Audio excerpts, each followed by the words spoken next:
Afghanistan has been struck by its first terror attack within 2 weeks of the Taliban's takeover of most of the country in August. The Daesh-Khorasan terrorist group claimed responsibility for the suicide blasts outside Kabul airport, which killed more than 100 people, including 13 US soldiers. So, what is Daesh-K? Daesh-Khorasan, Daesh-K, is named after an old term for the region.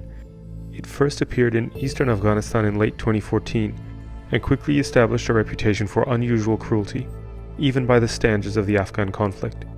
Some experts on militancy in the region say it was founded by elements of the UN-designated terror group Tehreek-e-Taliban Pakistan (TTP) that fled to Afghanistan after a crackdown by Pakistani security forces, and joined breakaway Afghan Taliban members. The TTP itself is an umbrella of militant groups that claim allegiance to the Taliban in Afghanistan. Daesh-K also included Uzbek fighters. Daesh-K has fought both the Western-backed government and the Taliban in Afghanistan and carried out indiscriminate attacks in Pakistan, targeting civilians, minorities, and state institutions. But the Afghanistan-based group's operational connection with Daesh in Iraq and Syria is still uncertain. Daesh initially challenged the Taliban for control of key areas on the Afghan-Pakistani border that are associated with the smuggling of narcotics and other commodities.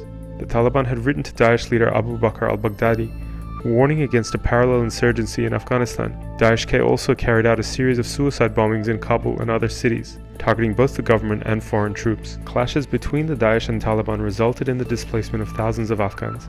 Confined initially to a small number of areas in the country's southeast, it later expanded to the northern provinces.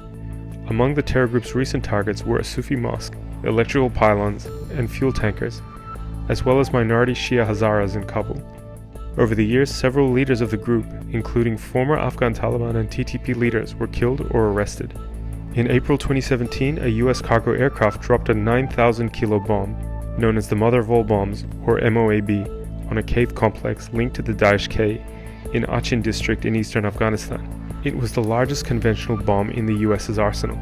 US intelligence officials believe the group has used the instability, which led to the collapse of the Western-backed government in August, to strengthen its position and step up recruitment of disenfranchised militants.